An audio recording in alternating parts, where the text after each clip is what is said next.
Hi guys! Once again, welcome back to my channel. Welcome back to Chloe TV. Isang mapagpalang araw po sa inyong lahat, saang sulok man kayo ng mundo. So ngayon meron lang tayong mabilisang update para sa ating Jomcar serye. So kaya ngayon guys, ating mapanood ang live ni Kalingap Jomar kagabi kung saan meron nga itong pabulong sa liham ni Carla. So yan po ay kaabang-abang kung para kanino yung liham na yon, para kaya kay Papa Joms at kailan kaya ito babasahin ni Carla para kay Papa Joms. So, pero bago tayo magpatuloy sa ating reaction video sa araw na to, huwag kalimutan mag-like, share, comment sa ating video ngayon.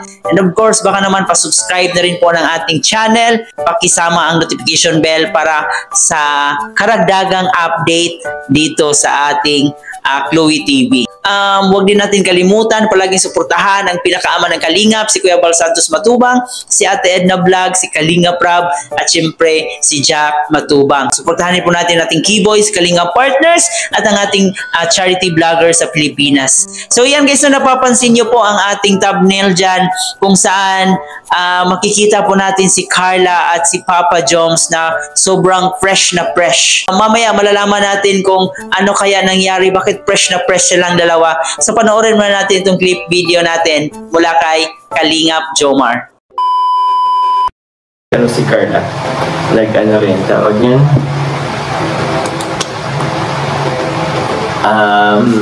Nagsulat ni si Carla.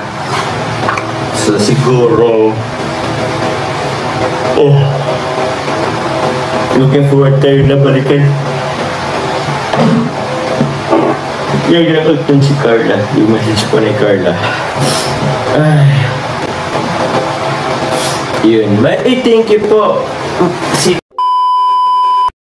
So yun nga po guys, nalaman natin na may liham talaga itong si Carla, and yun po sinulat niya mismo sa araw nung part 54. Hindi natin alam kung para ito kay Papa Joms o para sa kanyang pamilya, at nag-aabang tayo kung kailan kaya niya ito babasahin at i-reveal kung ano kaya ang laman ng liham na yon. So marami ang haka-haka guys, marami ang nagtatanong kung ano kaya ang laman ng liham ni Carla.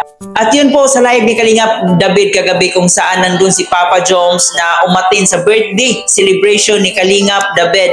So makikita natin na hindi pa talaga siya masyadong okay, pero bilang pagrespeto sa kaniyang kaibigan, nandun si Papa Joms na i-celebrate sa birthday ni Kalingap David. So makikita po natin dun sa video na yon, sa live ni Kalingap David, kung saan nagsama-sama ang Keyboys sa pag-celebrar sa birthday ni Kalingap David. So, belated happy birthday sa iyo Kalingap David. At yun nga po nakita din natin sa live ngayon kung saan pag-interview ni Kuya Nel kay Papa Joms. So yan ay kaabang-abang guys. Yun po hindi nakadalo ang ating ibang Key Angels at ibang Keyboys sa birthday party ni Kalingap David kasi may mga importante po silang lakad. At dito nga po guys, yan kung nakikita niyo po ang ating picture dyan. So ayan, i-check nyo po ang Facebook page ni Papa Joms, Jomar Jacob. Ayan, so meron pong naka-story dyan si Carla at si Papa Joms. So ano kaya ang nangyari sa kanilang date guys? Talagang kaabang-abang kung ano kaya ang ganap. Bakit may pa-date itong dalawa na to? So sobrang saya lang guys na makikita natin muli na unti-unti nang bumabalik ang sigla nitong dalawa na to. So yun po ang pinapanalangin natin palagi, na magiging masaya lang palagi ang Jomcar. So iwasan na po natin ang mga negative at saka yung mga bad comments na nababasa natin. So wag na nating i-promote ang bashing para dito kay Carla. So yun po guys, pang pag-good vibes lang po natin, at yun lang po ang update natin ngayon sa ating dalawang lovebirds kung saan masaya itong nagdi-date. So ayan, dalawin nyo po ang story ni Papa Joms guys para makita nyo po na totoo yung sinasabi ko. Ayan, Jomar Jacob po. I-subscribe po natin ang kanyang Facebook page. So, ayan ayan guys, no, talagang grabe, sobrang saya natin sa part 54. Talagang marami ang nangyari at nakikita rin po natin na masaya din po itong si Papa Joms na muli niyang nakasama si Carla, kasi sa ngayon bihira lang po ang pagsasama nila sa sobrang busy po ng kanilang mga schedule. Ayan guys, antabayanan po natin ang susunod na part ng Jomcarl, kung ano kaya ang mangyayari at kung ano na naman kaya ang pasabog sa next part ng Jomcarl. At yun nga po guys, no, nasabi din kagabi sa live ni Kalingap David na nag-audition na po daw itong si Papa Joms at si Carla para sa darating na talambuhay ni Kuya Bal. So si Carla at si Papa Joms ay isa sa mga cast ng talambuhay ni Kuya Bal Santos Matubang.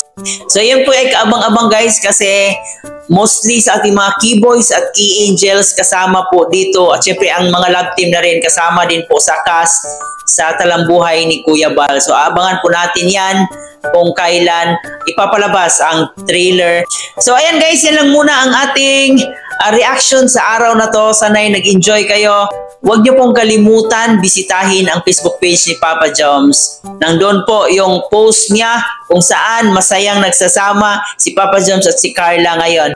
Muli po guys, no, paalala po sa mga hindi pa nakapag-subscribe ng ating channel, please don't forget to hit the subscribe button.